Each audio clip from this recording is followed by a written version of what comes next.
Tunggu, apa jadinya jika keajaiban yang selama ini dinanti-nanti ternyata adalah jebakan? Bagaimana jika seorang anak jalanan yang baru saja menemukan keluarganya, harus berhadapan dengan bahaya yang jauh lebih licik dari sekadar kerasnya hidup di kolong jembatan? Semua bermula dari sebuah tanda lahir di siku kiri, yang mempertemukan Jordi dengan seorang CEO kaya raya yang mengaku sebagai ayahnya. Pertemuan itu membuka pintu menuju kehidupan mewah, tapi di balik kemewahan itu, tersembunyi sebuah rahasia kelam dan permainan kekuasaan yang kejam. Bisakah Arka, si bocah penjual kopi, bertahan di dunia barunya yang penuh intrik dan manipulasi? Dan siapakah dalang sebenarnya di balik semua ini? Kabut pagi masih setia mendekap kota, merangkul Jordi dalam dinginnya di kolong jembatan layang. Tempat tidur kardus bekasnya, lembab dan bau tanah, adalah satu-satunya istana yang ia kenal. Dengan gerakan lincah yang mengkhianati usianya yang baru menginjak 10 tahun, ia merapikan gerobak kopinya. Gerobak tua itu, dengan ket mengelupas dan kayu lapuk, adalah warisan satu-satunya dari Pak Tono, paman yang menghilang tanpa jejak setahun silam. Dulu gerobak ini memberimu makan, sekarang giliranmu merawatnya, bisik Jordi, menirukan suara Pak Tono, sebuah mantra yang menenangkannya dalam kesendirian ibu kota. Hari baru dimulai dengan hiruk-pikuk klakson. Jordi mendorong gerobaknya ke sudut jalan favoritnya, di bawah bayangan jembatan yang menawarkan perlindungan dari terik atau hujan. Kopi pagi, Bay, bikin melek seharian, serunya pada Bay City, penjual gorengan langganan, yang membalasnya dengan senyum hangat dan 2 saset kopi. Uang receh yang disodorkan Bay City tersimpan rapi di kantong celana Jordi yang sudah koyak. Nanti, kalau ada sisa, ia ingin membeli roti. Saat membakar arang, pikirannya melayang pada ingatan yang selalu menghantuinya. Sebuah bisikan lembut, nyanyian tanpa kata yang menenangkan, dan aroma melati yang selalu hadir dalam mimpinya. Ia sering terbangun dengan perasaan kehilangan yang tak terlukiskan, seolah ada bagian dirinya yang terenggut. Jordi, kopi susunya 2, suara Bang Ujang, tukang ojek langganan, membuyarkan lamunannya. Ia segera bekerja, menuang air panas, mencampur kopi, gula, dan susu dengan takaran yang sudah hafal di luar kepala. Namun, pertanyaan itu terus mengusiknya, kenapa ya, aku selalu ingat suara itu? Seperti ada yang memanggil namaku, tapi bukan Jordi. Sebuah sepeda motor berhenti mendadak, pengendaranya tergesa-gesa meminta kopi hitam. Jordi, dengan tangan gemetar, menuangkan kopi, menahan diri untuk tidak membentak saat uang receh dilempar begitu saja. Hidup di jalanan telah mengajarinya kesabaran yang pahit. Di lampu merah, ia melihat sebuah keluarga kecil di mobil mewah, seorang ibu menyuapi anaknya. Kerinduan yang menusuk membuatnya berbisik, seandainya aku punya ibu, mungkin aku tidak perlu jualan kopi setiap pagi. Namun, ia segera mengusap air matanya, teringat nasihat Pak Tono, "Nak, menangis tidak akan mengisi perut." Jordi kembali tersenyum, menyambut pelanggan berikutnya. Hidupnya, seperti kopi yang ia jual, memang pahit. Tapi ia berharap, suatu hari nanti, akan ada manisnya, seperti gula yang ia tambahkan di setiap gelas. Matahari mulai naik, menghangatkan udara yang menusuk. Gerobak kopi Jordi dikelilingi hiruk-pikuk kota. Klakson bersahutan seperti orkestra pagi yang tak harmonis, namun akrab di telinganya. Saat Jordi asyik membersihkan tumpukan gelas plastik, sebuah suara mesin halus yang berbeda menarik perhatiannya. Sebuah mobil hitam mewah, seperti benteng beroda, meluncur pelan mendekati gerobaknya. "Wah, mobilnya orang tajir nih," gumam seorang tukang ojek. Jordi hanya bisa memandang takjub. Jendela kaca gelapnya membuatnya tidak bisa melihat siapa di dalamnya, namun perasaan aneh menggelitik dadanya. Ia yakin mobil itu akan berlalu, namun yang terjadi justru sebaliknya. Mobil itu berhenti persis di depannya. Jendela belakang mobil terbuka perlahan, menampakkan seorang pria paruh baya dengan potongan rambut rapi, mengenakan kemeja putih bersih. Wajahnya tampan namun terlihat letih, dengan kerutan halus di sudut matanya yang menceritakan beban berat. Tatapannya tajam, namun kali ini terlihat seperti sedang memindai sesuatu dengan saksama. "Maaf, Pak, ada yang bisa saya bantu?" ucap Jordi, suaranya sedikit bergetar. Pria itu tidak segera menjawab, matanya menyapu seluruh wajah dan tubuh Jordi. Beberapa detik berlalu sebelum ia berbicara dengan suara dalam dan berwibawa, "Kopi hitam satu." Saat Jordi menyiapkan kopi, pria itu bertanya, "Sudah lama jualan kopi di sini?" "Sejak setahun yang lalu, Pak, setelah paman saya pergi," jawab Jordi. "Orang tuamu?" tanya pria itu lagi. Jordi menunduk, "Saya tidak tahu, Pak. Seingat saya ya cuma sama Pak Tono." Ada sesuatu yang berubah di raut wajah pria itu, ekspresinya berubah menjadi lebih emosional, seolah luka lama terbuka. "Umur berapa?" "10 tahun, Pak." "Bulan depan 11, jawab Jordi bangga, menyodorkan kopi. Saat Jordi mengulurkan gelas, lengan bajunya yang terlalu pendek menampakkan sikunya. Tiba-tiba pria itu melompat keluar dari mobil, wajahnya dipenuhi emosi yang meluap. "Tunggu," katanya dengan suara serak, meraih lengan kiri Jordi. "Tanda lahir ini di siku kirimu, bentuknya seperti pulau kecil." Jordi bingung dan sedikit ketakutan. "Iya, Pak. Dari lahir." "Memang kenapa?" Air mata mengalir deras di pipi pria perkasa itu. "Anakku," desahnya, "aku adalah ayahmu, anakku Arka yang hilang dicuri pengasuhnya 8 tahun lalu. Kamu punya tanda lahir persis di tempat yang sama." Dunia Jordi seakan berhenti berputar. Kata, "ayah," terasa begitu asing, begitu mustahil. Ia berdiri terpaku, memandangi pria yang mengaku ayahnya. "Bapak pasti salah orang," ucap Jordi akhirnya, suaranya serak. "Saya cuma Jordi, penjual kopi." "Tidak," sang CEO membantah lembut. 8 tahun aku mencari tanda lahir ini persis." Ia mengeluarkan dompet kulit mewahnya, lalu sebuah foto lama yang lusuh. "Ini," bisiknya, "ini kamu, Nak, waktu berumur 2 tahun." Jordi menerima foto itu dengan perasaan campur aduk. Terlihat bayi montok tertawa riang, dengan tanda lahir persis di siku kirinya. "Nama saya Jordi," ucap Jordi. "Namamu Arka?" Pria itu tersenyum. "Arka Satria Raven. Kamu diculik oleh pengasuhmu, Bu Marni, pada hari ulang tahunmu yang kedua." "Jika saya ini anak bapak, kenapa saya bisa ada di sini? Kenapa saya bersama Pak Tono?" tanya Jordi. Alvaro, nama pria itu, menatap Jordi dalam-dalam, "Kami akan cari tahu tentang Pak Tono ini. Tapi yang penting sekarang, aku ingin kamu pulang bertemu dengan ibumu, Lara. Dia sangat merindukanmu." Jordi menarik napas dalam, kata, "Ibu," terasa asing, namun memanggil sesuatu dari dalam jiwanya. Sebuah kenangan melintas, ruangan besar, tempat tidur empuk, dan seorang wanita menyanyikan lagu lembut. Aroma melati. "Ibu suka pakai wewangian seperti bunga?" tanya Jordi. Alvaro terkesiap. "Ya, ibumu selalu memakai parfum melati. Kamu ingat, Nak?" Keraguan dan harapan saling berperang di hati Jordi. "Bagaimana saya bisa percaya?" bisiknya. "Bagaimana saya tahu ini bukan kesalahan?" Alvaro mengangguk. "Kita akan lakukan tes DNA. Tapi di hatiku aku sudah tahu. Itu anakku." Ia mengeluarkan foto lain, seorang wanita cantik dengan mata sedih. "Ini ibumu sekarang. Dia tidak pernah sama sejak kamu hilang." Jordi merasa diremas. Ia menatap gerobak kopinya, sumber kehidupannya. "Gerobak kopi saya. Kita akan bawa serta," janji Alvaro. "Tapi sekarang izinkan aku membawamu pulang."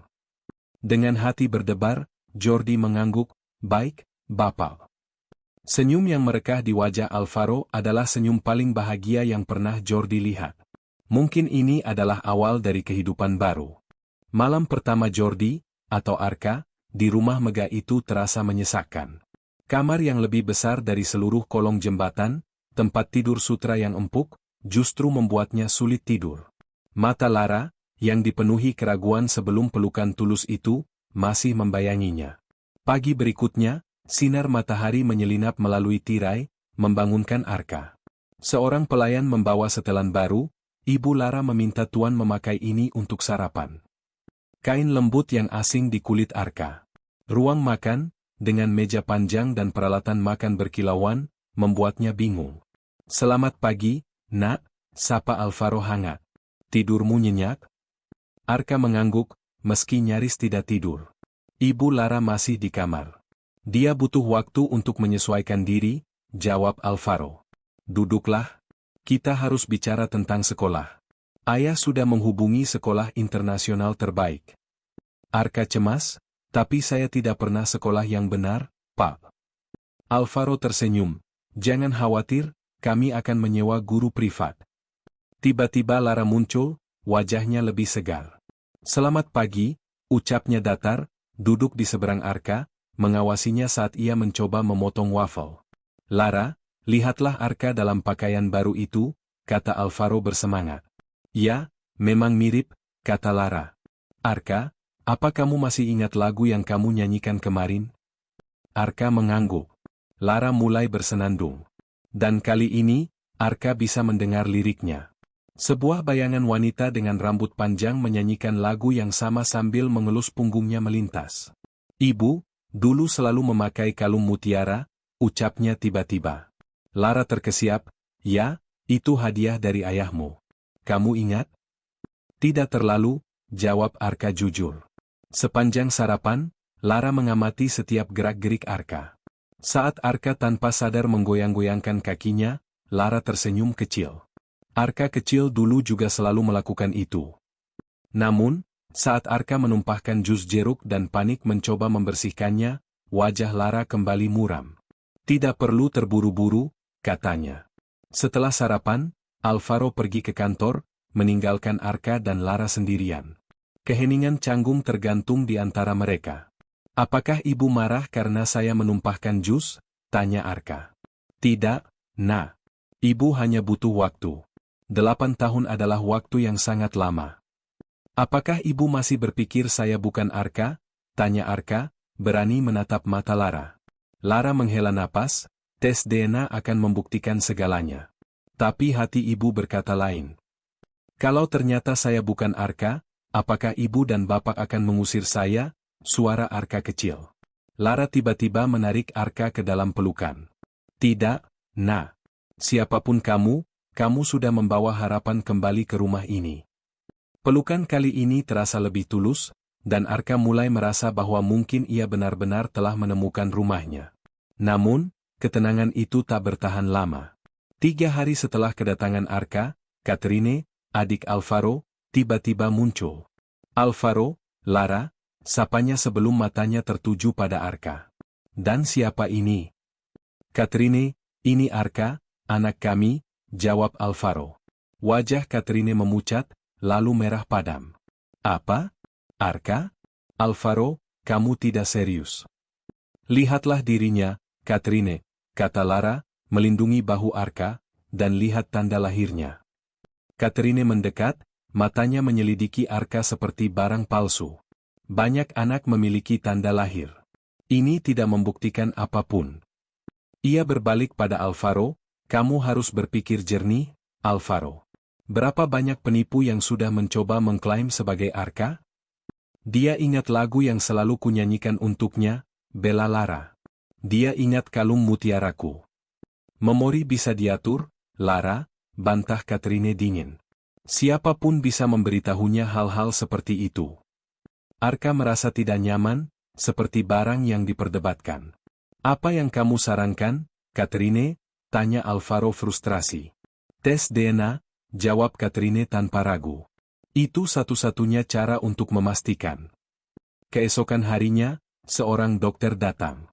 Prosedur tes DNA berlangsung singkat, namun ketegangan di ruangan itu terasa berjam-jam. Alvaro, Lara, dan Catherine semua memberikan sampel. Hasilnya akan keluar dalam 3 hari, kata dokter. Catherine mendekati Arka, kamu mengerti, kan? Ini harus dilakukan. Keluarga Raven memiliki tanggung jawab besar. Arka mengangguk, keraguan mulai menggerogoti. Bagaimana jika ia bukan Arka? Malam itu, ia merayap keluar kamar, mendengar bisikan dari ruang kerja Alvaro. Aku tahu ini sulit bagimu, Lara. Tapi kita harus realistis, kata Alvaro. Tapi hatiku berkata dia adalah Arka, jawab Lara, suaranya bergetar. Arka kembali ke kamarnya, membandingkan wajah di foto Arka kecil dengan bayangannya di cermin. Apakah mereka benar-benar mirip? 3 hari menunggu terasa seperti tahun. Pada hari ketiga, saat sarapan, Ibu Sari membawa amplop coklat tebal. Hasil tesnya sudah datang, Tuan. Alvaro menerima amplop itu, tangannya gemetar. Buka, Alvaro, desis Catherine. Dengan napas berat, Alvaro merobek amplop itu. Wajahnya tidak menunjukkan ekspresi apapun. Bagaimana? Tanya Lara tidak sabar. Alvaro mengangkat kepalanya, matanya berkaca-kaca, lalu tersenyum lega. 99%, katanya, suaranya pecah, dia adalah anak kita. Dia adalah Arka. Lara menangis tersedu-sedu, memeluk Arka erat. Aku tahu. Aku selalu tahu. Bahkan Catherine terlihat tersentuh. Baiklah kalau begitu, selamat datang kembali Arka. Namun, di balik kegembiraan itu, Arka memperhatikan bagaimana Catherine segera mengambil laporan DNA dan memeriksanya sendiri. Perjuangan untuk diterima di keluarga ini mungkin belum berakhir. Kegembiraan atas hasil tes DNA yang positif masih menggantung manis di rumah keluarga Raven. Pagi berikutnya dimulai dengan upacara kecil yang penuh makna. Ruang keluarga dihiasi bunga-bunga, di tengahnya meja kayu antik dengan beberapa benda diletakkan rapi. Arka, mengenakan setelan baru yang dibuat khusus, berdiri di antara Alvaro dan Lara. Sudah waktunya, Nak, kata Alvaro, hari ini kita secara resmi mengembalikan namamu yang sebenarnya. Lara memegang erat tangan Arka, kami ingin melakukan upacara kecil ini untuk secara simbolis menyambutmu kembali ke keluarga Arka. Ibu Sari dan beberapa staf rumah tangga menyaksikan dengan mata berkaca-kaca. Hanya Catherine yang absen dengan alasan pertemuan bisnis mendesak. Di atas meja terdapat sebuah Alkitab keluarga tua, sertifikat hasil tes DNA, dan sebuah kotak kayu ukir. Arka Satria Raven, ucap Alvaro Hidmat. Ini adalah namamu yang diberikan ibumu saat kamu lahir. Arka berarti cahaya pertama di ufuk timur. Satria adalah nama kakekmu dari pihak ibu. Arka mencoba membiasakan diri dengan nama barunya. Tapi semua orang memanggil saya Jordi selama ini. Kami mengerti itu akan butuh waktu, ujar Lara. Alvaro membuka kotak kayu, di dalamnya terbaring kalung emas berliontin matahari. Ini hadiah ulang tahunmu yang pertama. Kami menyimpannya selama ini. Dengan tangan gemetar, Alvaro mengenakan kalung itu di leher Arka. Selamat datang di rumah, Arka Satria Raven, kata Alvaro. Lara memeluknya erat, anakku tersayang. Setelah upacara singkat, Arka dibawa ke kamar barunya, sebuah suite mewah yang 5 kali lebih besar dari gubuk kardusnya. Kamar itu penuh mainan mahal, buku-buku bersampul kulit, dan elektronik canggih. Semua ini untuk saya, tanya Arka tak percaya.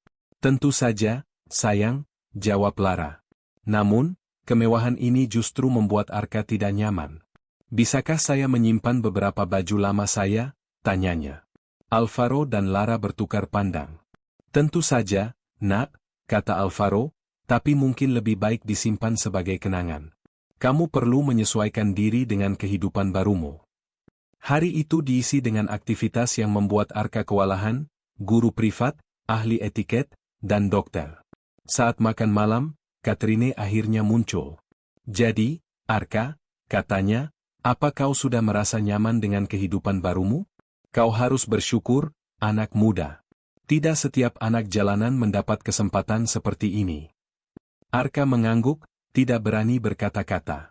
Setelah makan malam, Arka mengurung diri di kamarnya. Ia membuka lemari dan menemukan pakaian lamanya yang sudah dicuci bersih. Ia mengambil kemeja lusuh yang dulu selalu ia pakai berjualan kopi. Aroma kopi dan jalanan sudah hilang, digantikan wangi pelembut pakaian mahal. Semuanya terlalu banyak, Ibu, ucap Arka pada Lara yang masuk membawa coklat panas. Saya merasa seperti orang asing di kulit sendiri. Lara memeluknya, Ibu bangga padamu. Kamu adalah pejuang yang kuat. Kantor Catherine di lantai 25 Raven Corporation memancarkan aura kekuasaan. Dinding kaca memperlihatkan pemandangan kota yang megah. Ia berdiri menghadap jendela, telepon terselip di bahunya. Sudah jelas, dokter. Saya butuh laporan itu sebelum akhir pekan, katanya. Ya, tentang kondisi mental Lara Raven. Tidak, Ini untuk asuransi kesehatan keluarga. Ia tersenyum tipis. Setelah menutup telepon, ia mengambil foto keluarga lama. Kau terlalu lemah, Lara, bisiknya pada foto itu. Dan sekarang kau menerima begitu saja anak jalanan itu sebagai penggantinya. Ketukan di pintu membuatnya terkejut. Asistennya masuk membawa laporan keuangan. Tuan Alvaro meminta jadwal pertemuan keluarga besok malam, ucapnya. Untuk memperkenalkan Tuan Arka secara resmi kepada keluarga besar. Wajah Catherine berkerut. Sandy, apakah kau pernah berpikir betapa kebetulannya bahwa anak itu muncul tepat ketika divisi baru saya hampir disetujui? Malam itu, di restoran mewah, Catherine bertemu Alvaro. Kamu perlu melihat ini, Alvaro, katanya, menyodorkan tablet. Wajah Alvaro berubah muram melihat foto-foto Arka dengan anak-anak jalanan. Apa artinya ini? Arka kembali ke lingkungan lamanya hari ini. Lihatlah, dia duduk di tempat kotor, makan makanan sembarangan, dan berinteraksi terlalu akrab dengan anak perempuan itu. Alvaro menghela napas, dia hanya merindukan teman-temannya. Itu wajar. Catherine menyeringai, Alvaro, dia adalah pewaris Raven Corporation. Apa yang akan terjadi jika foto-foto seperti ini bocor ke media? Bayangkan headline-nya. Pewaris Raven Corporation kembali ke kehidupan jalanan atau lebih buruk? Skandal cinta muda pewaris Raven. Jangan berlebihan, Catherine. Dia hanya anak berusia 10 tahun. Tapi publik tidak akan melihatnya seperti itu, bantah Catherine. Mereka akan melihat anak yang tidak bisa menyesuaikan diri. Investor akan ragu. Saham kita bisa turun. Alvaro menggeser foto-foto lain. Dari mana kamu dapat foto-foto ini? Seseorang mengirimkannya secara anonim ke kantorku. Catherine mendekatkan diri, suaranya berubah halus, aku mengkhawatirkan Lara, Alvaro. Apa yang akan terjadi pada kondisinya jika dia melihat foto-foto seperti ini? Atau lebih buruk jika Arka membawa penyakit dari tempat-tempat kotor itu ke rumah? Alvaro terlihat ragu. Persis. Kita harus melindungi Lara dan melindungi Arka dari dirinya sendiri. Aku punya usul. Kita batasi pergerakannya. Dia perlu fokus pada penyesuaian diri, bukan kembali ke masa lalunya. Keesokan harinya, perubahan mulai terasa. Dua pengawas baru berdiri di dekat pintu. Siapa mereka? Tanya Arka. Bapak memutuskan untuk menambah pengawal untukmu, sayang. Untuk keamananmu. Saat Arka mencoba pergi ke taman, salah satu pengawal menghentikannya. Maaf, Tuan Arka, aturan baru Anda tidak boleh keluar rumah tanpa izin. Sepanjang hari, Arka merasa seperti tahanan di istananya sendiri. Aksesnya ke telepon dan internet dibatasi. Mengapa saya seperti di penjara? Protesnya pada Lara. Ini untuk kebaikanmu, Nak. Kami hanya ingin melindungimu. Malam itu, Arka tidak sengaja mendengar percakapan antara Alvaro dan Catherine. Foto-foto yang kukirimkan padamu hari ini lebih buruk, kata Catherine. Dia terlihat berkelahi dengan anak lain di daerah kumuh itu. Itu tidak mungkin. Arka bukan anak pemarah. Lihat sendiri, Alvaro, darah di bajunya. Apa kita harus menunggu sampai dia terluka parah? Arka membeku. Ia tidak pernah berkelahi. Hari itu ia hanya membantu Bima yang terjatuh dan terkena pecahan kaca. Tapi Catherine sengaja memelintir ceritanya. Kamu benar, Catherine, kata Alvaro, kita harus lebih ketat. Dengan hati hancur, Arka menyadari bahwa Catherine sedang memutar narasi tentang dirinya. Dan yang lebih menyedihkan, Alvaro mulai mempercayainya. Daripada menyerah, mata Arka justru berbinar dengan tekad baru. Jika Catherine ingin bermain kotor, ia tahu bagaimana melawannya. Bagaimanapun, ia adalah anak jalanan yang sudah bertahan hidup di lingkungan paling keras di kota ini. Pertempuran untuk tempatnya dalam keluarga Raven baru saja memasuki babak baru. Dan kali ini Arka tidak akan menjadi korban lagi. Suasana di rumah keluarga Raven selama seminggu terakhir berubah menjadi tegang dan restriktif. Arka merasa seperti burung dalam sangkar emas, dirawat dengan mewah, namun kehilangan kebebasannya yang paling berharga. Setiap langkahnya diawasi, setiap interaksinya dicatat, dan aksesnya ke dunia luar diputus hampir sepenuhnya. Puncaknya terjadi pada hari Jumat sore.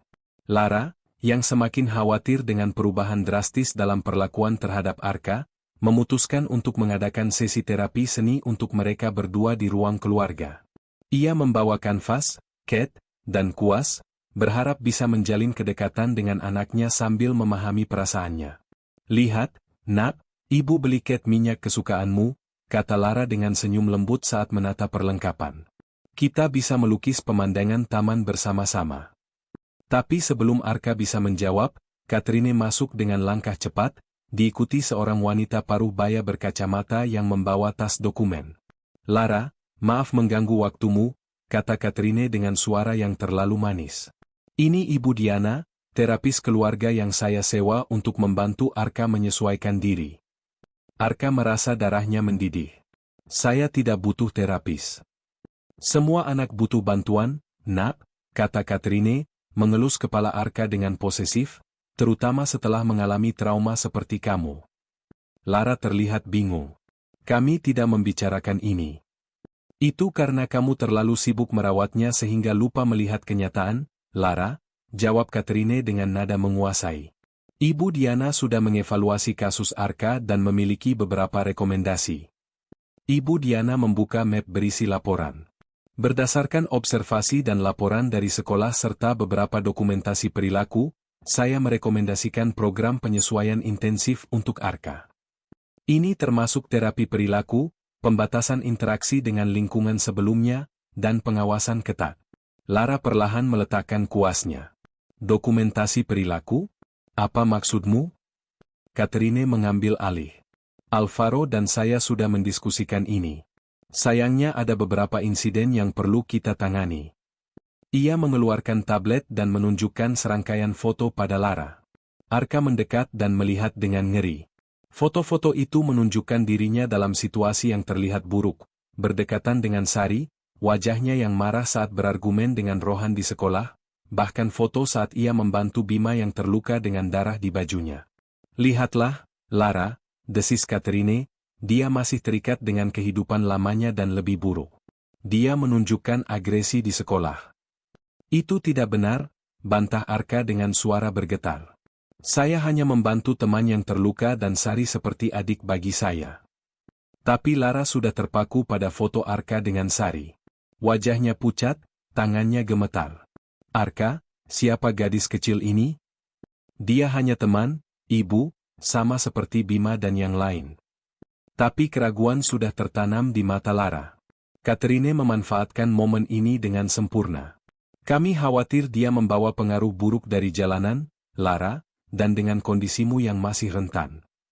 Ibu Diana menambahkan, "Berdasarkan pengalaman saya, anak-anak dengan latar belakang seperti Arka seringkali membutuhkan struktur dan disiplin yang ketat untuk berhasil berintegrasi." Lara memandangi Arka dengan ekspresi campuran, rasa sayang dan khawatir, kepercayaan, dan keraguan. "Apakah? Apakah ini yang terbaik untukmu, Nak?" Arka merasa seperti ditikam. Ibu percaya pada foto-foto ini daripada pada saya?" "Bukan itu masalahnya, Arka," kata Lara dengan suara lemah. "Tapi kami harus memastikan kamu benar-benar aman dan terlindungi dari pengaruh buruk." Katrine menyentuh lengan Lara. "Mari kita bicara berdua saja. Ibu Diana bisa mulai sesi terapi pertama dengan Arka." Dengan hati hancur, Arka melihat Lara mengikuti Katrine keluar ruangan, meninggalkannya bersama terapis yang tak ia kenal dan tak ia percayai. Sesi dengan Ibu Diana adalah bencana. Setiap pertanyaan terapis itu terasa seperti interogasi. Setiap jawaban Arka dicatat dengan curiga. "Apakah kamu merindukan kehidupan lamamu?" tanya Ibu Diana. "Terkadang," jawab Arka jujur. "Dan apakah kamu pernah berpikir untuk kembali ke sana secara permanen?" "Tidak. Saya senang bersama ibu dan bapak." Tapi ekspresi tidak percaya di wajah Ibu Diana membuatnya putus asa. Malam itu saat makan malam suasana semakin buruk. Alvaro pulang dengan wajah muram. "Arka, saya dengar kamu tidak kooperatif dengan Ibu Diana hari ini," tegur Alvaro. Arka menatapnya dengan syok. "Dia menginterogasiku, Bapak, seperti aku penjahat." "Bahasa, Arka," tegur Katrine. "Lihat, Alvaro, pengaruh jalanan masih kuat dalam dirinya. Lara yang selama makan malam hampir tidak bicara tiba-tiba meletakkan sendoknya. Cukup. Semua ini terlalu banyak. Ia berdiri, wajahnya pucat dan tangan gemetar. Saya tidak enak badan. Saya perlu berbaring. Arka berdiri untuk membantunya. Ibu, izinkan saya. Tapi Lara menghindari sentuhannya. Tidak, Nak. Ibu baik-baik saja sendiri. Melihat ibu yang selama ini mulai terbuka padanya, sekarang menolak sentuhannya, Arka merasa hancur. Ia berlari ke kamarnya, mengunci pintu dan akhirnya menangis. Tangisan pedih yang selama ini ia tahan. Beberapa jam kemudian, Arka mendengar suara lembut di balik pintu. Arka, boleh ibu masuk? Tapi Arka tidak menjawab. Arka, ibu minta maaf. Ibu seharusnya tidak meragukanmu. Arka membuka pintu dengan mata bengkak. Lara berdiri di sana dengan wajah penuh penyesalan. Ibu melakukan kesalahan, Nak. Ibu membiarkan Katrine dan ketakutanku sendiri mengaburkan penilaian. Kenapa ibu tidak percaya pada saya, isak Arka? Lara menariknya dalam pelukan, karena ibu takut, sayang, takut kehilanganmu lagi. Dan ketika Katrine menunjukkan foto-foto itu, ibu panik. Tapi meski permintaan maafnya tulus, sesuatu dalam hubungan mereka sudah retak. Arka menyadari bahwa di keluarga ini, di balik kemewahan dan kasih sayang, ada pertempuran kekuasaan yang tidak pernah ia duga. Dan ibunya yang seharusnya menjadi benteng pertahanannya ternyata mudah diombang-ambingkan oleh manipulasi Katrine. Malam itu, Arka berbaring di tempat tidurnya memandangi langit-langit. Ia menyadari bahwa jika ia ingin bertahan di keluarga Raven, ia tidak bisa lagi menjadi korban. Ia harus menjadi pejuang dan besok ia akan mulai melawan. 6 bulan telah berlalu sejak malam pahit ketika Lara meragukan Arka. Dalam setengah tahun itu, rumah keluarga Raven berubah menjadi medan perang dingin yang penuh ketegangan terselubung. Arka, yang kini semakin matang dan percaya diri, tidak lagi menjadi anak laki-laki yang mudah ditakuti. Ia dengan diam-diam mengumpulkan bukti, mengamati pola perilaku Katrine, dan membangun aliansi dengan para staf rumah tangga yang setia. Perubahan besar terjadi pada suatu Senin pagi yang cerah. Ibu Sari dengan wajah pucat dan tangan gemetar mendekati Arka yang sedang sarapan dengan orang tuanya. Tuan Arka, ada seorang wanita tua di pintu belakang. Dia bilang dia punya informasi penting tentang masa lalu Anda. Alvaro mengerutkan kening. Wanita tua apa maksudnya? Dia bilang namanya Bu Marni, Tuan. Nama itu membuat Lara menjatuhkan sendoknya. Marni, pengasuh Arka dulu. Dengan jantung berdebar kencang, mereka meminta Ibu Sari membawa wanita itu ke ruang perpustakaan. Di sana mereka menemukan seorang wanita tua kurus dengan wajah penuh penyesalan dan tubuh yang tampak rapuh. Bu Marni, Lara berbisik, mengenali wajah yang 8 tahun tidak ia lihat. Wanita tua itu menangis. Nyonya Lara, Tuan Alvaro, saya datang untuk meminta maaf dan menebus dosa saya. Arka duduk diam, memperhatikan setiap kata dengan intens. Ceritakan, pinta Alvaro dengan suara tegang. Waktu itu saya tidak punya niat jahat awalnya, isak Bu Marni. Tapi hutang judi suami saya sangat besar. Lalu seseorang mendatangi saya, dia menawarkan uang banyak. Jika saya membawa Tuan Arka pergi dan menyerahkannya. Lara terkesiap. Siapa? Siapa yang menyuruhmu? Bu Marni menunduk. Dia bilang hanya ingin menakuti Nyonya dan Tuan saja. Katanya akan mengembalikan Tuan Arka setelah beberapa hari, tapi ternyata tidak. Siapa? Teriak Alvaro. Non Katrine, bisik Bu Marni, hampir tak terdengar. Adik Tuan sendiri. Ruang perpustakaan menjadi senyap. Bahkan detak jam dinding terdengar seperti guntur. Tidak mungkin. Lara berbisik, wajahnya pucat pasi. Bohong, teriak Katrine yang tiba-tiba muncul di pintu. Dia berbohong. Aku menyewa detektif untuk menemukannya dan dia malah menuduhku. Tapi Arka dengan tenang berdiri. Saya punya sesuatu untuk ditunjukkan. Ia mengambil tabletnya dan memutar rekaman rahasia yang ia ambil beberapa minggu sebelumnya. Rekaman percakapan Katrine dengan Pak Didi, fotografer yang disewanya. Saya butuh foto-foto yang lebih buruk. Buat dia terlihat seperti anak liar yang tidak pantas jadi pewaris Raven. Suara Katrine terdengar jelas di rekaman itu. Lakukan saja dan ingat jika ada yang bertanya katakan Arka yang memulai perkelahian itu. Ruang perpustakaan kembali hening. Katrine berdiri terpaku. Wajahnya berubah dari marah menjadi panik. Ada lagi, kata Arka dengan suara mantap. Ia memutar rekaman lain. Kali ini percakapan Katrine dengan psikolog yang menyatakan Lara tidak stabil. Alvaro perlahan berdiri. Wajahnya mengandung badai. Katrine, apakah benar semuanya ini? Katrine tertawa getir. Kau pikir aku mau perusahaan ini dijalankan oleh anak jalanan atau oleh Lara yang lemah yang tidak bisa move on dari masa lalu? Tapi dia anakmu sendiri, Katrine. Lara berteriak. Dia adalah ancaman bagi warisan dan perusahaan kita, balas Katrine dengan mata liar. Dengan Arka hilang, aku adalah pewaris berikutnya. Tapi kemudian Lara hamil lagi dan aku harus melakukan sesuatu. Cerita lengkapnya akhirnya terungkap. Katrine yang cemburu dan haus kekuasaan telah merencanakan semuanya. Menculik Arka, memanipulasi Lara hingga mengalami depresi pasca melahirkan, dan sekarang berusaha menyingkirkan Arka untuk kedua kalinya. Polisi datang dan membawa Katrine pergi. Saat dia di borgol, dia memandang Arka dengan mata penuh kebencian. Kau pikir kau menang? Keluarga ini adalah lautan hiu, bocah, kau tidak akan bertahan lama. Setelah Katrine pergi, keluarga Raven yang tersisa duduk dalam keheningan. Lara memeluk Arka erat-erat. Maafkan ibu, nak. Maafkan ibu telah meragukanmu. Alvaro memeluk mereka berdua. Keluarga kita akhirnya benar-benar utuh. Beberapa minggu kemudian, Arka berdiri di balkon kamarnya, memandangi taman yang kini terasa lebih damai. Gerobak kopi lamanya telah dipugar dan ditempatkan di taman sebagai monumen perjuangan dan ketahanannya. Arka. Lara memanggil dari bawah, ayo kita buat kopi bersama.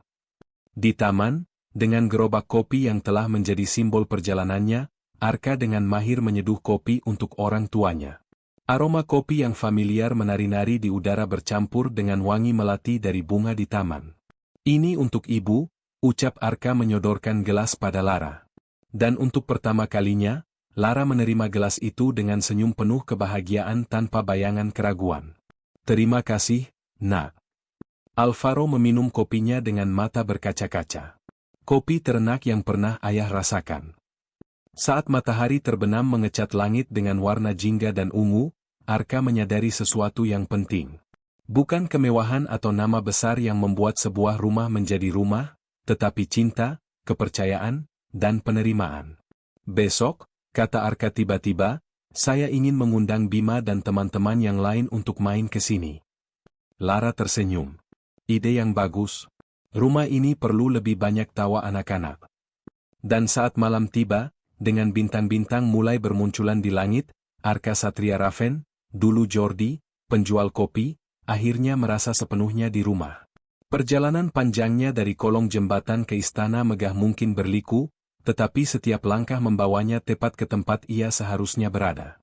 Di dalam pelukan keluarga yang mencintainya apa adanya. Perjalanan Arka dari seorang Jordi, si penjual kopi, berakhir di sebuah pelukan tulus yang akhirnya membuatnya merasa utuh. Ia tidak hanya mendapatkan kembali keluarga dan warisan yang dicuri darinya, tetapi juga belajar bahwa kekuatan sejati tidak datang dari kekayaan atau kekuasaan, melainkan dari integritas dan ketulusan. Akhirnya, ia menemukan keseimbangan antara masa lalu yang membentuknya dan masa depan yang menantinya, menyadari bahwa ia bisa menjadi keduanya.